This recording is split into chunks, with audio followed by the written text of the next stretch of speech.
Sa pagpapatuloy, ipinakita sa nakaraan ang pag-aalay ni Vulcan ng soft drink sa puntod ng kanyang yumaong lolo at ama bilang pagpapakita ng kanyang pagmamahal at pag-alaala sa kanila. Bagamat naging mahirap para kay Vulcan ang simula ng pagkawala ng kanyang mga mahal sa buhay, nakatagpo naman siya ng bagong pamilya kina Yu at Lisa. Sa hapagkainan, sinabi niya sa dalawa na nais niyang bumuo ng samahang hindi masisira, katulad ng matibay na ugnayang naranasan niya noon kasama ang kanyang ama at lolo. Sa kasalukuyan, sinabi ni Shinra sa kanyang mga kasama ang kutob niyang balak patayin ni Giovanni si Vulcan. Hinala ni Shinra na baka ay may kinalaman ito sa history ng Hyjima Corporation. Naisip ni na Arthur at Iris na baka hindi paniwalaan ni Vulcan ang tungkol sa hinala ni Shinra kung sasabihin nila ito. Kaya naman iminungkahi ni Shinra na siya na ang hahanap kay Giovanni, habang sina Arthur at Sister Iris naman ang mananatili upang protektahan ang iba. Samantala, inutusan ni Giovanni ang dalawang miyembro ng taga-White Clad na paslangin si Vulcan at lahat ng kasama nito sa pamamagitan ng Artificial Infernal upang walang maiwang ebidensya. Sinubukang sabihin nila Arthur at Sister Iris kay Vulcan na balak siyang patayin ni Giovanni. Nung una ay hindi maniwala si Vulcan sa kanilang mga sinasabi, hanggang sa ipinaalam ni Yu na may mga taga-White Clad ang naghihintay sa kanila sa labas. Sa kabilang banda, habang nagmamanman si Shinra ay palihim siyang inatake ni Giovanni gamit ang kontrolado nitong kamay. Balak ni Giovanni na kunin si Shinra upang dalhin ito sa Evangelist dahil taglay nito ang Adola Burst. Sinubukan ni Shinra na iwasan ang mga atake ni Giovanni, at bago pa niya ito mahanap ay nagawa siyang makuryente siya nito hanggang mawalan siya ng malay. Samantala ipinaliwanag ni Arthur kay Vulcan na hindi niya kayang lumaban ng buong lakas kung wala ang kanyang espada, sapagkat ito ang nagbibigay sa kanya ng pakiramdam na isa siyang tunay na kabalyero. Kahit napagtanto ni Vulcan na wala sa hulog ang pag-iisip nitong si Arthur, agad din naman siyang gumawa ng bagong sandata para dito. Sa paglabas ni Arthur ay hindi maiwasang mag-alala ni Yu, sapagkat nagmukha lamang baliw si Arthur sa itsura nito, subalit sinabi ni Vulcan na wala siyang choice kundi lagyan ito ng ulo ng donkey para maramdaman ni Arthur na isa itong tunay na kabalyero. Gayunpaman tila gumana nga ang plano ni Vulcan, at sa katunayan pa nga napakalakas ng Excalibur ngayon ni Arthur. Nagawa niyang patamaan ang mga sundalo ng White Clad, at natuklasan niya na isa lang palang mga ilusyon ang mga ito. Nang pumalag ang mga taga-White Clad, ni hindi man lang nila mapaalis si Arthur sa kinatatayuan nito, sa lakas ng Excalibur ni Arthur ay wala silang magawa. Ngunit nang gawa ng taga-White Clad ng ilusyon si Arthur, dito niya napagtanto na hindi pala isang kabayo ang dala niya kundi isang donkey. Dahil dito ay hamina ang kumpiyansa ni Arthur, at nagawa siyang atakihin ng kalaban dahilan para mawasak ang ulo ng donkey. Gayunpaman, muling tumindig si Arthur upang ipaghiganti ang pagkawala ng kanyang donkey. Samantala, hinimok naman ni Vulcan sina Lisa at Yu na tumakas dahil kailangan niyang tulungan si Arthur, ngunit tumanggi ang dalawa at iginiit na hindi sila aalis sapagkat isa silang pamilya. Tinanong ni Lisa kung bakit sila patuloy na hinahabol ng mga taga-Hyjima. Bilang tugon, ibinunyag ni Vulcan na ang kanilang angkan ay nagtataglay ng pambihirang kaalaman sa teknolohiya, at ang teknolohiyang ginagamit sa pagbuo ng Amaterasu power plant ay nagmula sa kanyang mga ninuno. Ngunit biglaan na lamang pinagtaksila ni Lisa si Vulcan at maging si Yu. Ibinunyag ni Lisa na ang tunay na pakay niya kung bakit siya nagpaampon kay Vulcan ay upang makuha ang susi ng Amaterasu. Ibinunyag din ni Lisa na siya ay matagal nang nagsisilbi sa Evangelist, bagamat hindi naniniwala si Vulcan. Sinabi ni Lisa na papunta na si Giovanni upang paslangin siya.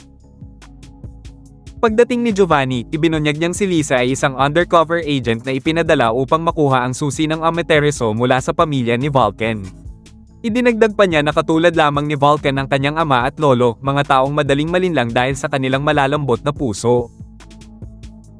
Sinabi ni Vulcan na wala siyang alam sa tinutukoy nilang susi sa Amaterasu, kaya naman sinaktan ni Giovanni si Yu at binaril ito upang mapilitang magsalita si Vulcan. Napagtanto ni Giovanni na wala talagang alam si Vulcan tungkol sa tinatawag na susi. Dahil sa inis, ininsulto niya si Vulcan pati na rin ang teknolohikal na pamana ng kanyang pamilya. Paulit-ulit niyang binugbog si Vulcan at winasak din ang projector na matagal nang itinuturing ni Vulcan bilang isang mahalagang kayamanan at simbolo ng kanyang pangarap. Habang patuloy na winawasak ni Giovanni ang projector ni Vulcan, aksidente niyang nakita ang isang flash drive na malamang ito ang tinutukoy niyang susi sa Amaterasu. Nagising na lamang si Shinra at nakita si Habana sa harap niya. Inihayag ni Habana na nilagyan niya ng bug si Iris para marinig ang lahat ng usapan kanina, pero kahit kainahinala ang ginawa nito sa huli ay pinakawalan pa rin niya si Shinra. Dumating si Shinra na bumubulusok sa labanan, sinubukan siyang pigilan ng dalawang mga kalaban ngunit agad siyang nakalusot.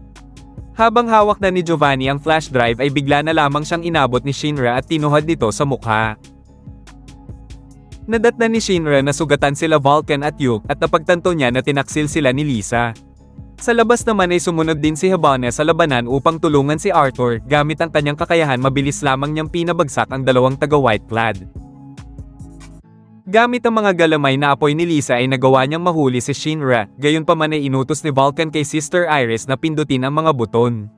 Dahil dito ay nagsilabasan ng mga animatronic at nagsanhi ito upang tumaas ang magnetic field sa paligid at mawala ng control si Lisa sa kanyang mga galamay.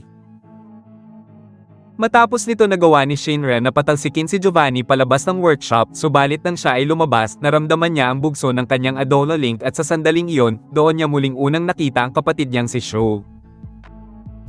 Napakasaya ni Shinra nang masilayan niya ang kanyang nakababatang kapatid, ipinagmamalaki niyang lumaki si Sho na napaka-cute at parang isang anghel. Ipinahayag ni Shinra na siya ang kanyang kuya at gagawin niya ang lahat upang iligtas si Sho. Subalit nang lumapit si Sho, nagawa niyang pahintuin ang oras at doon niya napagtanto na si Shinra pala ang kanyang kapatid, bagay na nagdulot sa kanya ng pagkasuklem. Idineklara niyang isasama niya si Shinra sa White Clad. Nang subukan naman ni Arthur na pigilan siya, agad siyang inatake ni Sho gamit ang kanyang espada.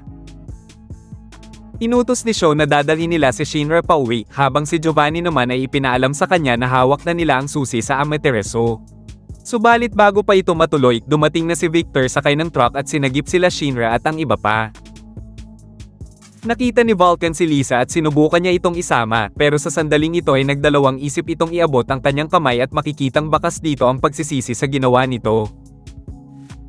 Sinubukan pa rin ni Sho na harangan ng kanilang truck, ngunit sa sandaling iyon ay biglang dumating si Joker at sinagupa siya. Halos pantay lamang ang kanilang galing pagdating sa bilis, sinabi ni Joker na hindi niya hahayaang makuha agad ni Sho si Shinra, at nang tuluyan ng makalayo ang truck bigla na ring naglaho si Joker. Kinalaunan, habang sila ay nasa hospital inulat ni Shinra kay Captain Obi ang nangyari kanina, nakiusap din siya na patuloyin pansamantala si Vulcan sa kanilang base upang mapanatili ang kaligtasan nito. Dahil sa masamang nangyari sa kanila, ayaw sanang isama ni Shinra si Vulcan sa kanilang base sa nakakalungkot na sitwasyon. Gayunpaman, humingi rin ng tawad si Vulcan kay Shinra sapagkat hindi siya nakinig noon sa mga babala nito at hindi sana malalagay sa panganib si Yu. Gayunpaman, nais pa rin ni Vulcan na maibalik si Lisa at mabuo muli ang kanyang pamilya. Halos kapareho rin ito ng sitwasyon ni Shinra matapos ang pagbubunyag ni Sho, kaya napagpasyahan nilang magtulungan upang maibalik sa kanilang piling ang mga mahal nila sa buhay. Nang gabing ding yun, na-discharge na din si Arthur sa hospital dahil hindi naman malala ang sugat nito, habang si Yu ay nanatili pa din sa hospital dahil sa kalagayan nito. Sa kanilang pag-uwi, hindi inaasahan ni Vulcan na ganito kainit ang pagtanggap sa kanya ng Company 8, isang pamilya na salo-salong kumakain ng masasarap na pagkain, malayong malayo kumpara sa inaasahan niya. Gayunpaman, tinanong ni Captain Obi kung nais pa rin bang sumali ni Vulcan sa Company 8. Batid niyang mabigat ang alok na iyon para kay Vulcan dahil sa masamang sinapit ng kanyang pamilya. Ngunit nais ni Captain Obi na maging tapat si Vulcan sa kanyang tunay na nararamdaman, sapagkat nauunawaan nilang lahat kung tatanggihan niya ang alok.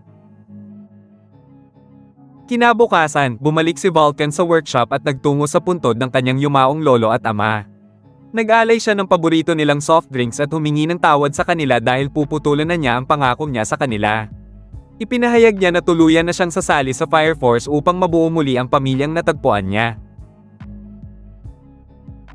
Makalipas ang ilang araw, bumisita sila Kerem, Habana at Lieutenant Conroe sa istasyon ng Company 8 upang talakayin nila ang mga ebidensyang nakalap nila sa mga krimeng kinasangkutan ng White Clad nitong mga lumipas na linggo. Ibinahagi ni Captain Obi na nasa kamay na ni Giovanni ang susi sa Amaterasu at alaman din nila na pilit pinagtatakpan ng Company 3 ang iskandalong ginawa ng mga ito at ang humaharap ngayon sa media ay isa lamang na impostor ni Giovanni. Ipinahayag ni Obi na inatasan niya si Leech na tukuyin ang pinagtataguan ng kanilang mga kalaban. Ngunit lingid sa kanilang kaalaman, lihim pala itong kasabwat ni Joker. Tanging si Habana lamang ang nakakahalata sa kaina-hinalang kilos ni Lick, kaya't kinwestiyon niya ang desisyon ni Obi na pagkatiwalaan ito. Gayunpaman napag-usapan nila Leech at Joker kung gaano kalakas ang commander ng White Clad na si Sho, dito pa lang ay napapaisip na sila kung kakayanin ito ng Company 8 lalo na si Shinra. Aminado si Captain Obi na hindi sapat ang lakas ng kanilang rookies laban sa banta ng mga kalaban, kaya naman si Lieutenant Conroe ay iminungkahi na sila na ang baalang magsanay sa kanilang mga bagong miyembro. Kinalaunan ay ipinakita ni Vulcan ang kanyang bagong imbensyon, isang device na kayang pumatay ng apoy sa isang iglap sa pamamagitan ng magnetic force. Sa kabilang pangyayari naman, dumating na sila Shinra at Arthur sa Company 7 upang sila ay sanayin ni Venom Arrow. Itinuro sa kanila ni Venom Arrow na ugaliing maging laging alerto, sapagkat sa labanan ay laging buhay ang nakataya. Nang sinubukan ni Venom Arrow ang fighting skills ng dalawa, ipinahayag niya na ang talento nila sa pakikipaglaban ay maganda, subalit nakukulangan siya kaya naman inutos niyang gumawa ang dalawa ng finishing moves. Gayunpaman, dumating si Leech at iminungkahi kay Venom Arrow na ituro kay Shinra ang tamang paraan ng pagkontrol sa pagpapalabas ng apoy. Sa pamamagitan ng pagpapasikip nito, nagiging mas malakas at mas epektibo ang bugso ng apoy na tila isang propulsion kumpara sa basta todo ang pagbuga na halos mabilis makaubos ng lakas. Bagamat nakatulong ang sinabi ni Leech, binalaan pa din siya ni Conroe na huwag itong gagawa ng kalokohan sa Company 8. At habang pinapahusay ni Arthur ang kanyang combat skills sa ilalim ng gabay ni Venom Arrow, sinubukan naman ni Shinra na kontrolin ang pagbugso ng kanyang apoy, ngunit habang ginagawa ito ay nawalan siya ng kontrol. Napansin ni Shinra na gumagamit si Venom Arrow ng mga hand signs sa mas epektibong atake, kaya naman nagsimula siyang gayahin ito at mag-eksperimento ng iba't ibang hand sign pero hindi ito gumana at nauwi lang naman din sa kapalpakan. Dahil dito, nagpa siya si Venom Arrow na ay patanggal kay Shinra ang kanyang gloves at ipinaliwanag niya ang paggamit ng hand sign na Torashigi. Sa pamamagitan nito, nagagawa niyang may concentrate ang ki sa ilang bahagi ng katawan na tumutulong upang makontrol ang pagbugso ng kanyang apoy. Sinubukan ni Shinra ang Torashigi at makalipas lamang ang ilang sandali ay agad niyang nadama ang pagbabago sa pagbugso ng apoy sa kanyang mga paa. Dahil dito, nagawa niyang ituon ng ki sa kanyang mga paa at mabilis siyang bumulusok paitaas na parang isang jet. Sa mga nangyayaring ito, napansin ni Conroe na tila nag-e-enjoy si Venom Arrow sa pagsasanay kina Shinra at Arthur. Bagamat hindi ito halata sa kanyang mukha, sigurado si Conroe dahil nakikita niyang determinado si Venom Arrow na turuan ang mga baguhan.